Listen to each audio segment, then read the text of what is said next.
Good morning. My name is Chuck Ruth. My pronouns are he and him. I have the joy of serving on your board of trustees, and it's my pleasure to welcome you here this morning. If you are here for the first time, thank you for joining us.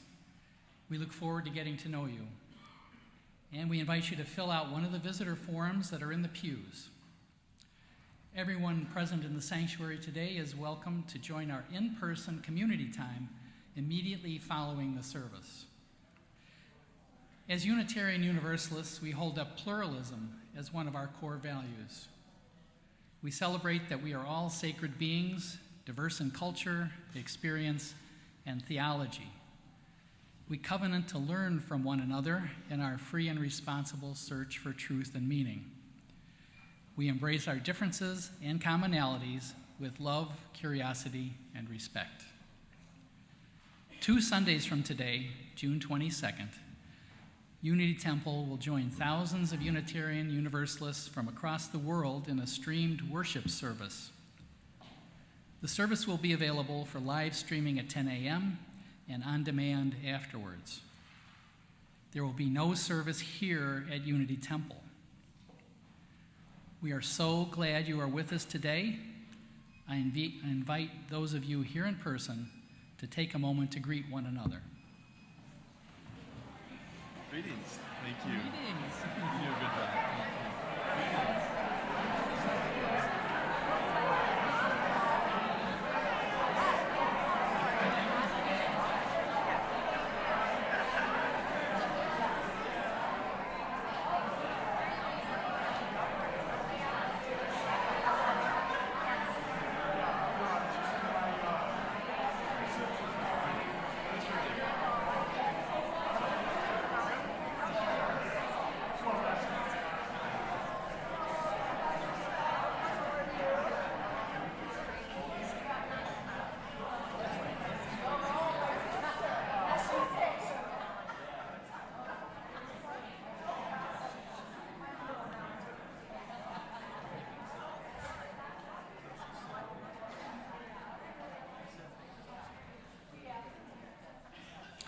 I'm Reverend Emily Gage. My pronouns are she and her. Our chalice lighter today is Charles. And Charles, as you will be able to see, has a very cool cast to kick off the summer. Please join with me in the words of our chalice lighting. We are Unitarian Universalists. This is the church of the open minds, the loving hearts, and the helping hands. We take care of the planet Earth and each other.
morning. I'm Reverend Roger, and my pronouns are he, him. The opening words today are an answer to one of the people here who came in and said, I don't have questions, I want answers.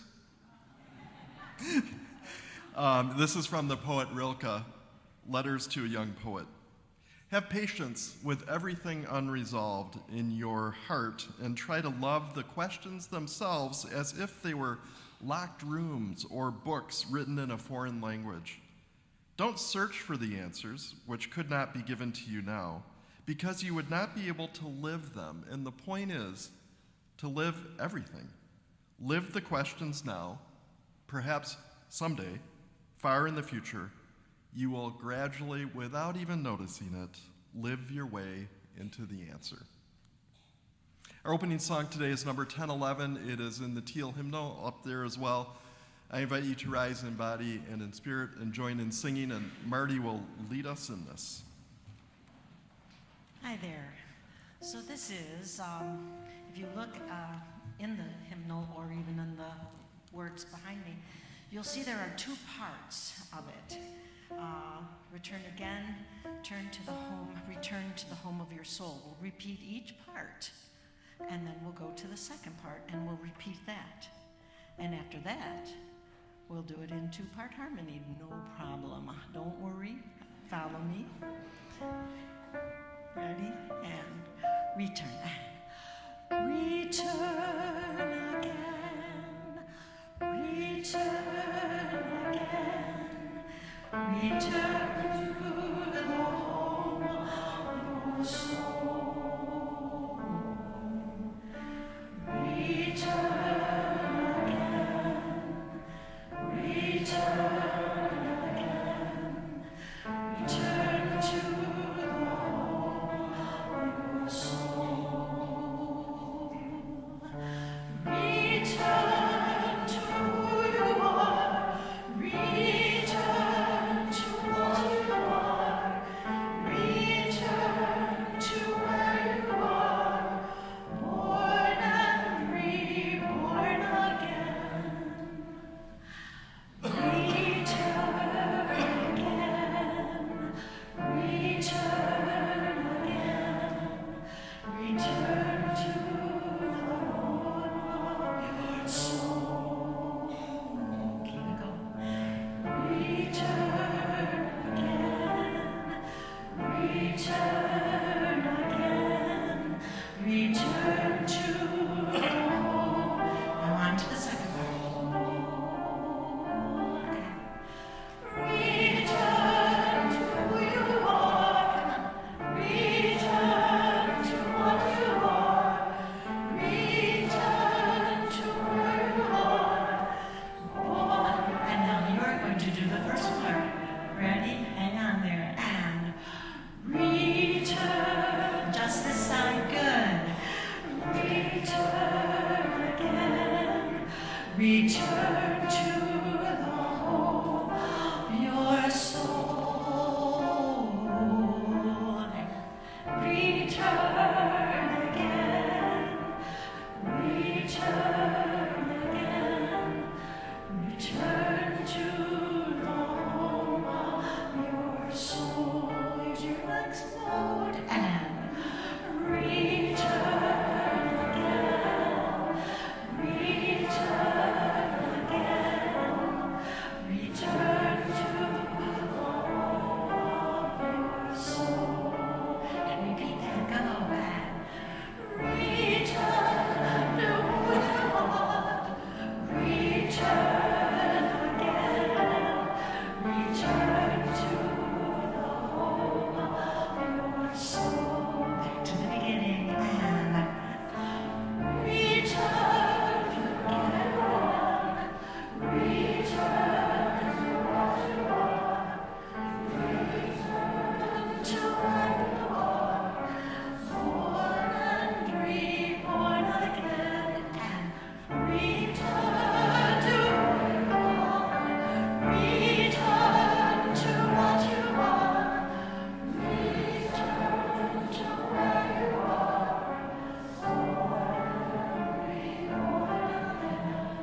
please join me in reading the words of our covenant. Love is the doctrine of this congregation.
Good morning. My name is Diana Coates. My pronouns are she, her, and I'm part of our spiritual care team. Love is the doctrine of this congregation, and sharing our joys and sorrows with each other each Sunday is one of the ways we embody this love in our congregation. Those attending in person may share your joys and sorrows. There's a binder just outside the sanctuary doors. If you would like to talk to someone on our team, we have a blue heart, and you may share what's on your heart. And please feel welcome to contact the spiritual care team at any time. You can contact us, share your joys and sorrows, at spiritualcare@unitytemple.org. And there are nothing but joys this week. I'm telling you, it was really terrific to stand out there. We have so many visiting people here with us today, and so many great things to celebrate. Starting with Norman and Jane Coleman, together with his 4 daughters. He are supporting Norman in his rehab. He's got a feisty attitude for healing, and is psyching himself up with some great gospel music. If you know Norman, you could just see him rocking in there. And please hold our dear Norman and his family in your hearts and prayers. We have Franklin and Annette Cheryl. I might be mispronouncing, sorry if I am. And they're visiting here from Little Rock, Arkansas. Where are you? There they are, great. Well, welcome. We have Bob and Ruth Ann Johansson, and celebrating their 60th anniversary on June 19th. Where are you? Right there. Oh, great. Everybody's up in that same celebratory section. Everybody should move into that section now. Okay. And Susan and Charlie are celebrating their 50th wedding anniversary. No small thing. There they are, right there. And Roman, an 8-year-old, he came up. He's right over here. How are you, Roman? Just one wave or not? Yeah. And he is letting us know that it's Frank Lloyd Wright's birthday today.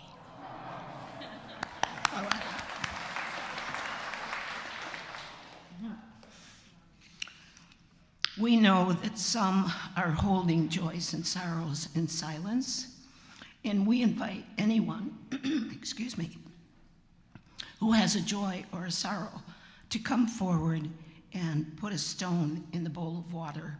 They're located in all parts of the church. So we invite you to engage in the spiritual practice of silence during this shared ritual. Let's begin.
Our words of meditation and prayer today come from Vanessa Taitang.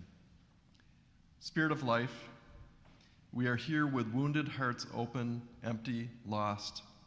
We turn to you by turning toward each other and feel your presence, and yet have so many questions, so much confusion, so many concerns and fears, and want to know why and how and when the hurt will stop. Spirit of life, reside in us each. Remind us we are never alone, filled with the hurt that reminds we too are still feeling, still aching for peace and love that we believe that we know is possible. Hold us gently as we gather closer together, comforting each other, healing each other, inherently worthy, with dignity. Each of us hold us still. Blessed be. Amen.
If you are somebody who likes to come close when you're listening to a story, I invite you to come and sit down on the floor near me.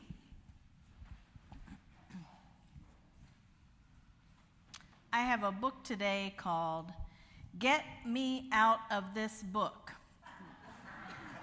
Rules and Tools for Being Brave. It's by Callie Dacos and Deborah Cholette.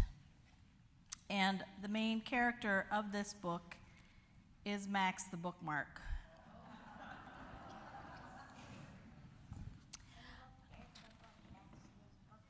There's the book that Max is bookmarking in.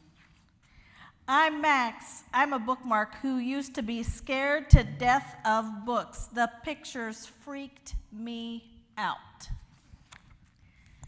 When I was put on a page with a king cobra, I couldn't look, and I shook and I screamed, "Get me out of this book!" But no one heard, and I was trapped. That's when I snapped and went back to school for a special bookmark badge. I had to learn how to handle the scariest pictures in the scariest books. My trainer was tough. He taught me rules and tools for looking right at scary. Then he put me in a book on a page with a shark. It had giant white teeth, and it was swimming towards my face. I could almost feel the bites, and my heart went ba-boom, ba-boom, ba-boom. I couldn't look, and I shook, and I screamed, "Get me out of this book!" And then I remembered number one of the rules and tools. Breathe deeply. Deep breath in, deep breath out.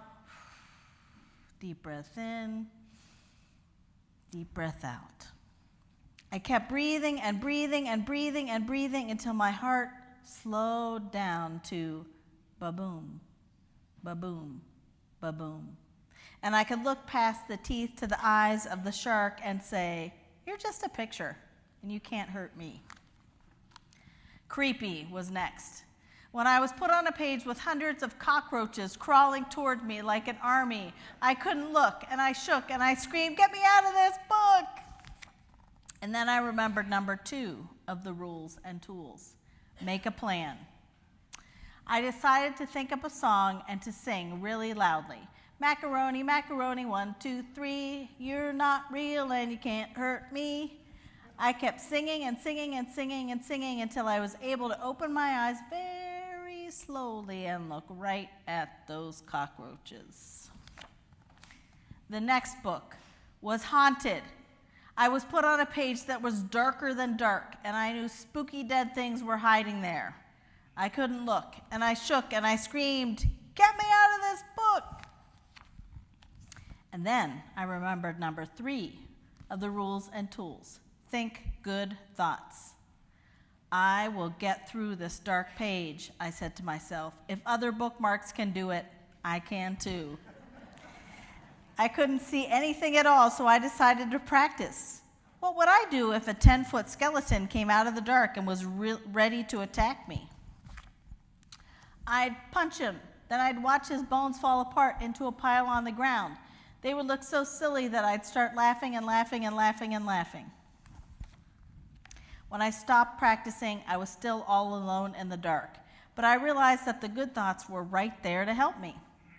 I graduated from bookmark school, and I loved my special bookmark badge. You can see the special bookmark badge here. I had learned rules and tools, and now I wanted to go into the scariest pictures in the scariest books. Before long, I found myself in a closet, a dark closet, a locked closet. I was trapped inside with a monster that had 7 hairy heads. I wanted to freak out. But I remembered that I had rules and tools, and I knew what to do. I started to breathe deeply. Deep breath in, deep breath out, until I was feeling calm. I made a plan. I stood up very tall and pretended I was not afraid. I thought good thoughts. I could do this. I could handle this. I would be all right. I looked right at the 14 eyes in the 7 heads. One head was looking up, one head was looking down, one head was looking halfway around, one head was screaming, one head was trembling, one head was closing his eyes, and one head was sobbing big, gooey tears. And that's when I realized that the big hairy monster with all those heads was afraid of the dark closet too.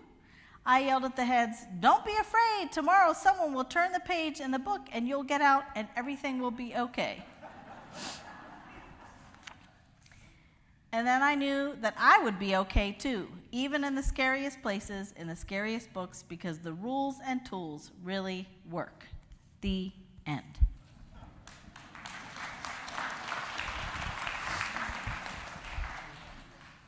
Okay, let's send you to your new house.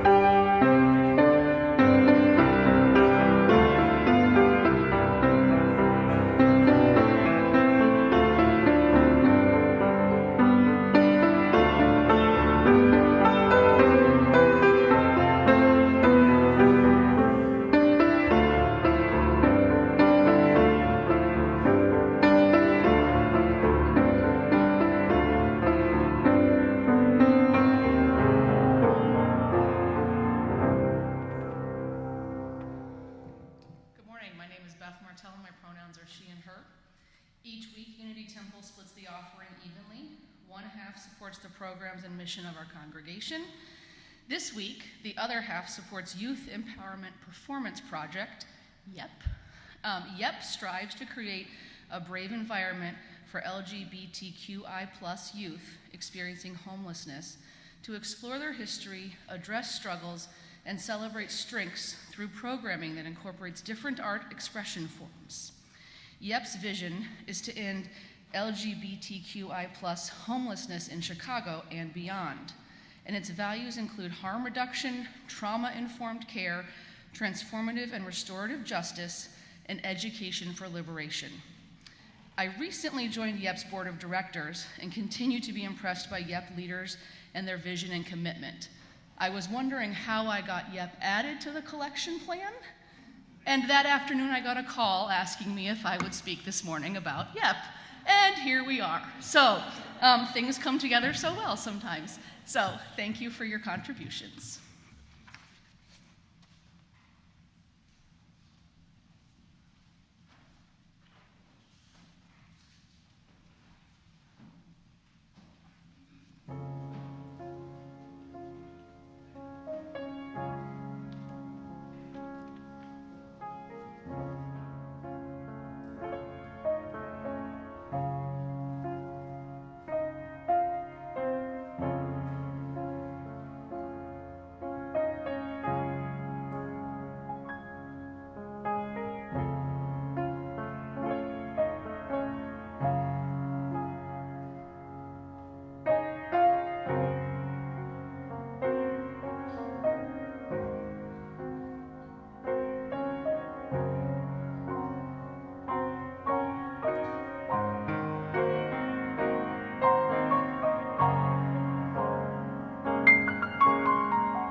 Good morning.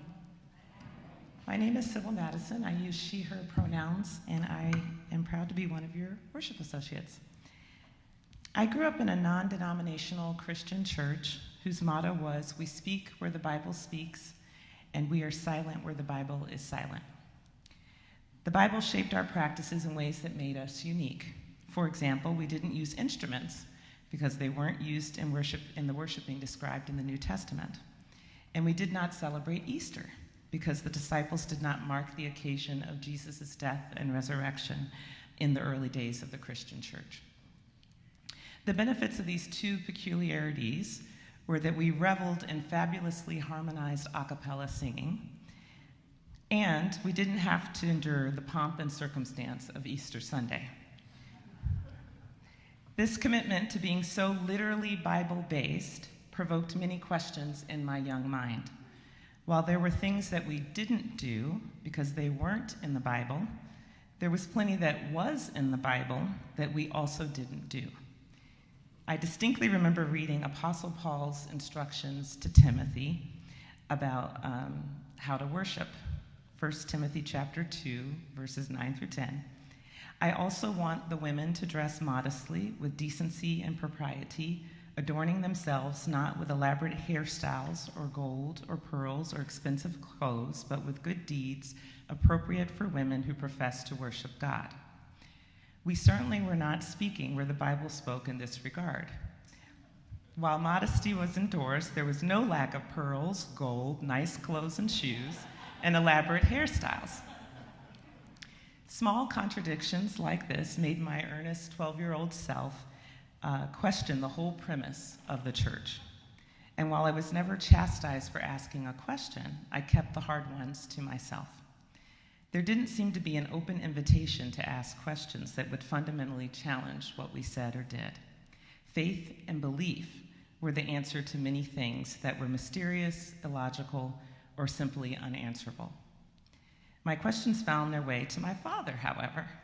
He was a leader in the church, a deacon, and later an elder. He was a fastidious student of the Bible who also gave the occasional sermon. And he was my dad, so of course he had all the answers. I remember asking him about Genesis and the story of how the world was created. I had just learned about evolution in school. How could we believe that the world was created in 7 days after learning about a centuries-long and ongoing evolutionary process? My dad's response, "Can't both be true?" I didn't know. Could they? Could it be that the 7 days were more of a metaphor? I was lucky. My dad not only signaled that it was okay to question the holiest of books, and by extension, question those prophesizing from the holiest of books, he also introduced me to both and thinking. Both and thinking is a specific kind of critical thinking that invites expansiveness, complexity, and creativity of thought, thinking that enables you to truly hold two or more different ideas at once. Ultimately, the piling up of questions led me to leave the church that I had grown up in. I found a spirituality that did not require me to condemn or lampoon a holy book full of contradictions and questionable tales, but rather to surface the truths and wisdom to be found between the lines and deep within the stories. Truths and wisdom found across so many holy books. One of my favorite lines of our Unity Temple covenant is to seek knowledge and freedom. I am so grateful that in this faith community, we are encouraged to ask any question that we want.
Okay.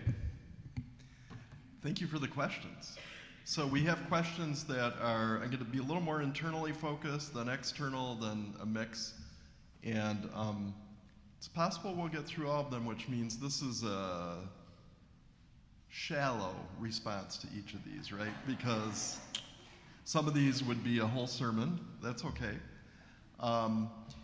Couple other observations, just a lot of gratitude for Sybil for sharing about your story and the story of questions, and it fits right into some of these questions. Thank you. And the bookmark story, oh my gosh. Where's that been in my life? That's amazing. So we'll start.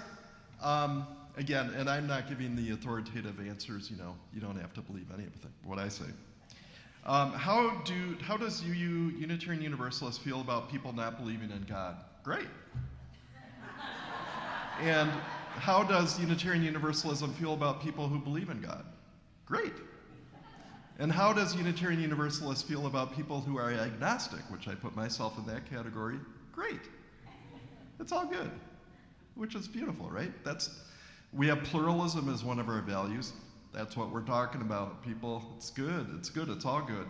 And I've commented before a few times, the belief in God is in the covenant. Some people say it, some don't. And the people that believe in God in this room, their understandings, there'd be as many different ones as there are people who would raise their hand about that. So it's all good. It's all good. All good. What has been the most challenging part of being a developmental minister so far? Okay, so for me, this is a... Yeah. Note to self, don't sigh next year. For me, this is a great question, and the answer is kind of twofold. To be a developmental minister, to have a developmental ministry, which is a long interim ministry, means that there were problems. And so the hardest part is that there were problems, and some of y'all were hurt by that. And there's some people who left. And I wasn't party to the hurt, but I feel badly about it. The second thing, though, is some people were here and didn't, weren't clued in or didn't worry about it. And then there's a bunch of new people who are like, I don't know what you're talking about.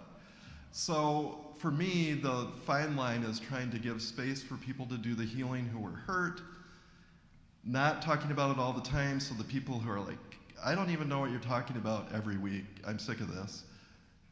That fine line, and again, I've said over and over, if you felt hurt by what happened, even harmed, in various ways, I hope you can do your work to heal. And I'm glad to be an ally in that. Our relational health team is ready and willing to be allies in that. We can't do the work for you. We can't adjudicate what happened ever, but we'd love you to do some healing so you're ready to feel good about things. And that's all we can do with hurt and grief, right, is work through it. Okay. The other thing I really like about developmental ministry, which you didn't ask, is I don't have to move every 2 years. And it's 2 years I've been here, and I'm not moving. About 2 weeks ago, I'm like, I thought, wait, I'm not moving. And I have a bunch of interim colleagues moving. I'm like, this is sweet, man. Okay. What's one thing you would like to change about our congregation? One thing or more? That's a really hard one because we'll get back to this question, but if I had a magic wand, we would have a $100 million account to take care of the building. That'd be really cool. I don't know. I think I've been impressed from day one about the vitality and resilience of this congregation. So that's what it's about for me. Okay. I'm really not ducking that one. Honestly, folks. What is the progress in our timeline with the developmental ministry? So if you remember, if you were here, I'm here. The idea was 4 to 7 years. I'm 2 years in. Every year around February, the board and I have a conversation about how's it feeling? Do we have a sense of where we are? Every year that's going to come into sharper focus. So year one, February rolls around. It's like, well, it feels like it'll be 3 to 6 now, right? And that's not a prison sentence anyway. Now the February rolled around again. Who knows? But if I had to guess, I'm going to guess it'll be 5 or 6. So there'll be 3 or 4 more. But what we do, we have 5 developmental goals. And when it feels none of them will be completely like, check that off once and for all. But when there's sufficient progress, the board and I, leaders, feel here like, okay, we're ready now for a successful search for a lead minister and a successful lead ministry because we've gotten enough progress on those. Then it's time for me to go. And that's okay. So I'd be here through a year of searching, so you have to sort of factor that in. And then I'd go. And as I've been clear about, I think it's going to be retirement. So I'm going to be sorry to see y'all go, me go, but I'm pretty excited about that next thing too. Okay. Our staff and members attending GA this year, that's the UU General Assembly. It starts a week, Minister and Religious Professionals Day starts a week from tomorrow. Yes, so Reverend Emily's going, I'm going, it's in Baltimore, and Val, our Membership and Religious Education Director, is going, and we have a delegation of lay people who applied and were selected by our board, who are going either in person or virtually. And that's awesome. We don't have we could have 12 delegates in addition to the staff. And I think we've got 7 maybe, yeah. So we have space. Next year when you see there's an application process for that in February, March, you should do it. It's really interesting. But I'm glad we got some folks going, really glad, in person and virtually. How do you understand the Spirit with God at the beginning of creation and the Holy Spirit promised by Jesus? So for me, this gets to the God question and the Spirit question. I'm agnostic, so I have to begin with, not sure about all that. I really am. So my answer to that would be, well, there was some beginning, and science is telling us more and more about what that might have been. And for me, that's not at odds with the idea of God. A little bit back to what you talked about with your dad, Sybil. But would God be necessary for that beginning? Not in my view. I do like the Spirit idea, though. So for me, the sort of traditional God, pulling strings up in the clouds, whatever, that doesn't work. But an embodied God in spirit that's around us and within us and between us in nature, that makes a lot of sense to me. So sometimes I think when I talk about God, I'm thinking about spirit. I'm thinking about that thing. In the prayer, talking about when we need the presence of God, we turn to each other. That for me makes sense. So that's where I am with that one. Was Unitarianism once Christian?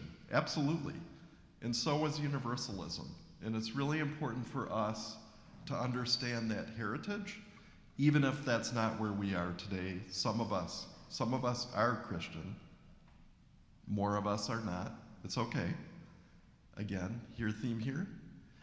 But for me, we shouldn't ignore that heritage, which is that we began in the early Christian church, the Unitarians, and there's a question in here about the difference between Unitarians and Universalists.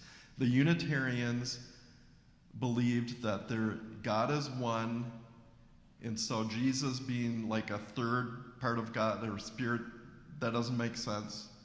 There's one God. Jesus was a prophet, a person who taught important lessons that we believe. And so they considered themselves Christians. A lot of Christians didn't consider them Christian, but they believed they were Christian. That's the origin of Unitarianism. Universalism, in the early church, they looked at the whole story of the gospel and the whole arc of the Bible and said, we think that God is loving. Like, that's the big message here. And so God, a loving God, would not condemn anyone to hell. So we believe in universal salvation. So there's an openness and inclusion and expansiveness. I think, honestly, the roots of pluralism in that. Again, they saw themselves as Christian, so those evolved, and in the United States, both traditions came to encompass more than Christianity, and pluralism became more front and center, and this is what we have today, which is great, a real diversity of beliefs. Okay. Was Thomas Jefferson a Unitarian? He was cagey about that. So sometimes it seemed like he was, but he wasn't actually like part of a church. So who knows?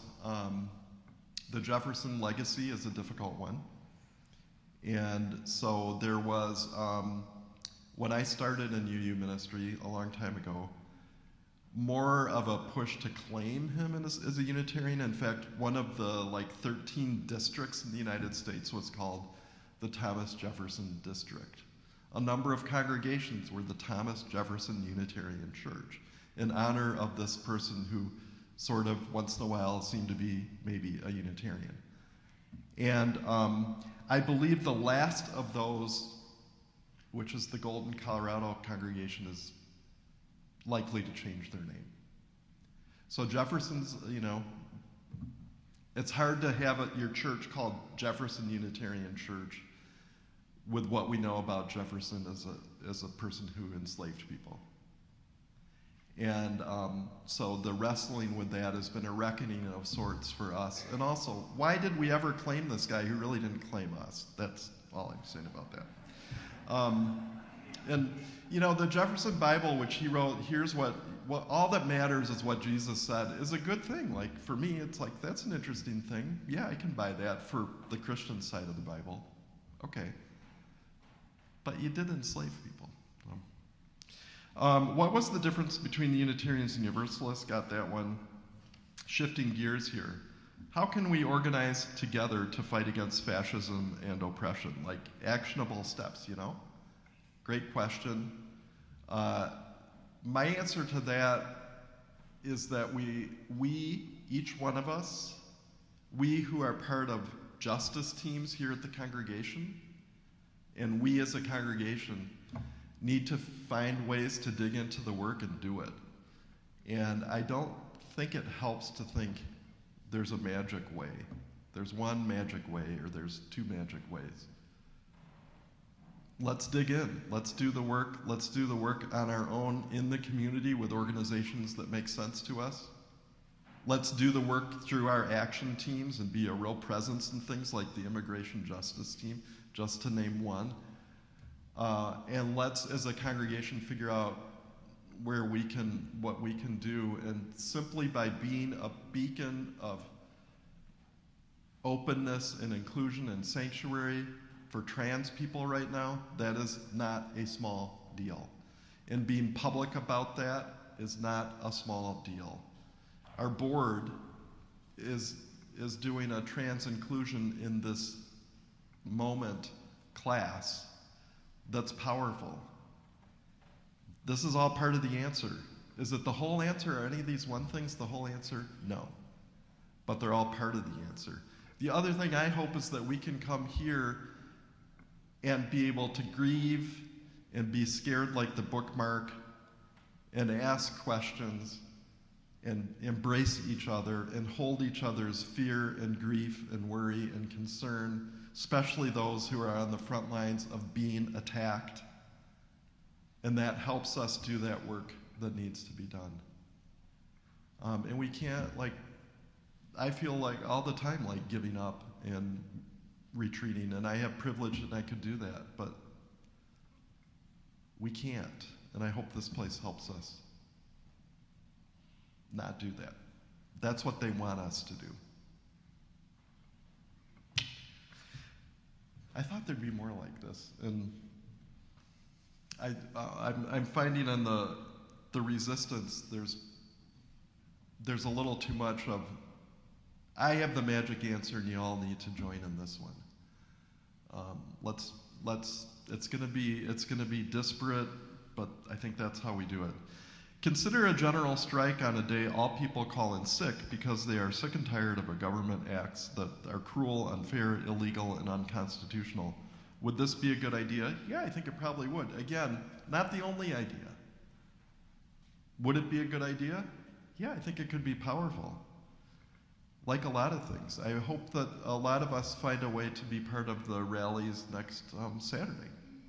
There's going to be a bunch. There's one in Oak Park, there's one in Daly Plaza. I imagine around the suburbs there's other ones too. All these things are part of what we need to do. No one thing will do it all, but they're part of the answer. Okay, quick ones.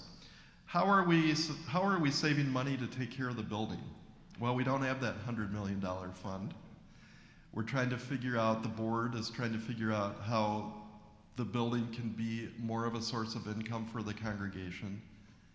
And that's the question that's been around for a long time. It's a beautiful building, costs about $500,000 a year for maintenance if we did preventative maintenance, and that's a lot.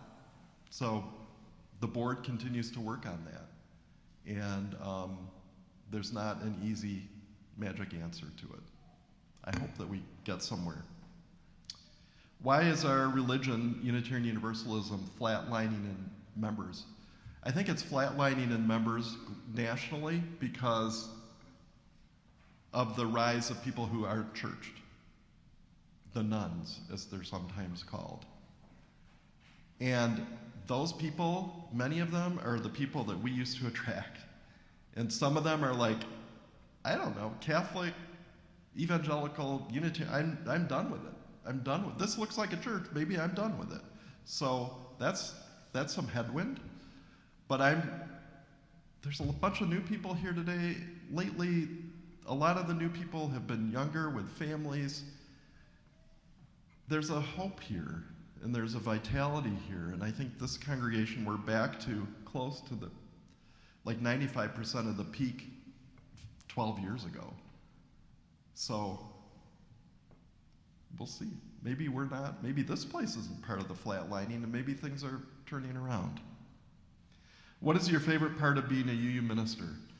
It is really getting to know you all and being privileged to be part of your life, the joys, the sorrows, and the questions and the pain, and maybe once in a while an answer.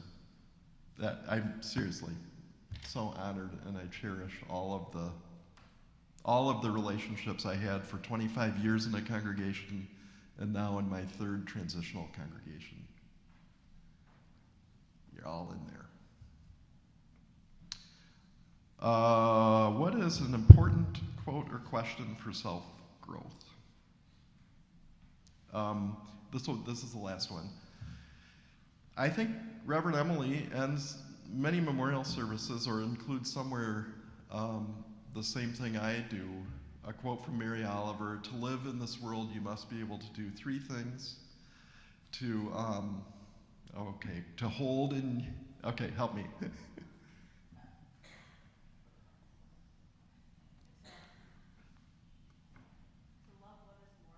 Yep.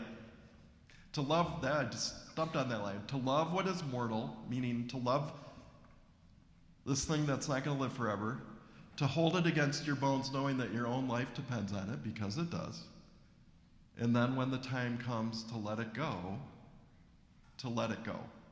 And that's a hard thing, right? That's not like, done, I'm grief, done. But it's eventually living into that. For me, the sacred question is, how am I doing on those three things? If that's all I ever meditate on, that's good for me. All right. Out of time. Thank you all. Our closing hymn, because I didn't know what the theme would be, is my favorite June hymn, The Sweet June Days. Beautiful hymn. 65, Let's Rise in Body and Spirit. Big hymnal, and join in singing.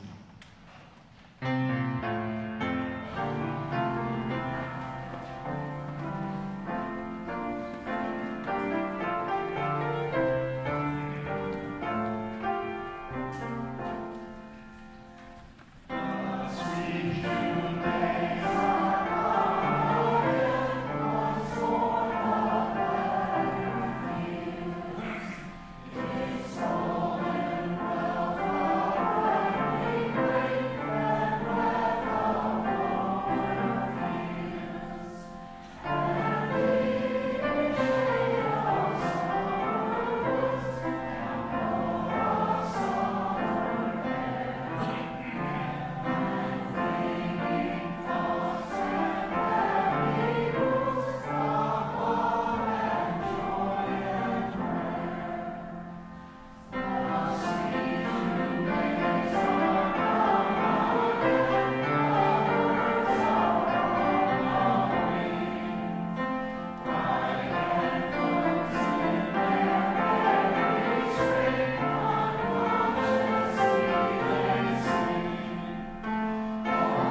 And so repeating those lines from the opening words, live the questions now, perhaps then, someday far in the future, you will gradually, without even noticing it, live your way into the answer.